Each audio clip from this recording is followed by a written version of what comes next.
Hello and welcome back to the Second Chance Live channel here on YouTube. I'm happy to see that you decided to stop by to watch this video presentation. Thank you. In today's video presentation, I would like to share the 7th part of the article series, Living with a Traumatic Brain Injury and the Process of Grieving. I would encourage you who know other friends that may have traumatic brain injuries or who are living with some other type of disability or adversity in their life, that they also would watch this series, as the principles can apply to their particular situation, not just to people living with traumatic brain injuries such as ourselves. As you listen to this article being read, part of the article being read, and questions come to mind, please send those questions to me. All questions are good questions. In the event that you'd like to leave a comment, I would also love to hear from you. To read the article, put my glasses back on and bring up the article. I want to thank you for your time. You're an important part of my process, and I always enjoy our times together. Here's the article. Living with a Traumatic Brain Injury and the Process of Grieving. Action. Part 7.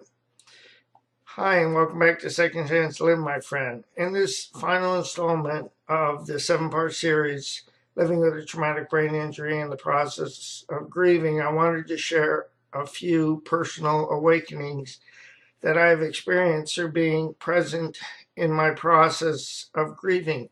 As I grieved, I have grown in the awareness of my reality. In the process of becoming aware, I have grown to love and respect myself. I have been able to address, confront, and understand the impact of my denial. And here's an important point. I discovered that the effect of my denial, anger, and resentments produced a spiritual and emotional plaque that insidiously attached itself to the channels of my creative capacity, which in effect blocked the flow of my spiritual and emotional energy. One more time.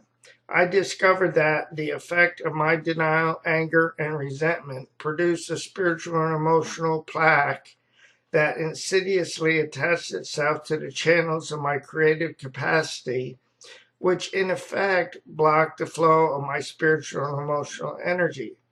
I found that as I made peace with other people and with myself, the spiritual and emotional energy that I once used to manage my denial, anger, and resentments became available to empower my process.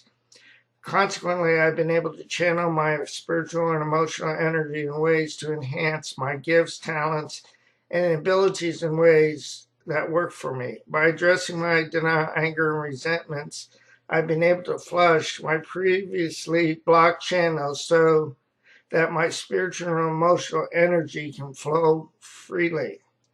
I've been able to examine the roots of my anger that I had toward other people and myself. I've been able to identify the resentments that I harbored against other people and myself. In my experience, I found that by addressing the distractions of my denial, anger, and resentments, I've been able to keep the focus on what is my business. I've learned to be responsible to rather than responsible for other people and their choices.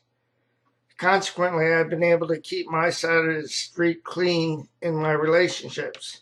I've also discovered the power of choice. Consequently, I no longer need to believe that I am a victim of my circumstances.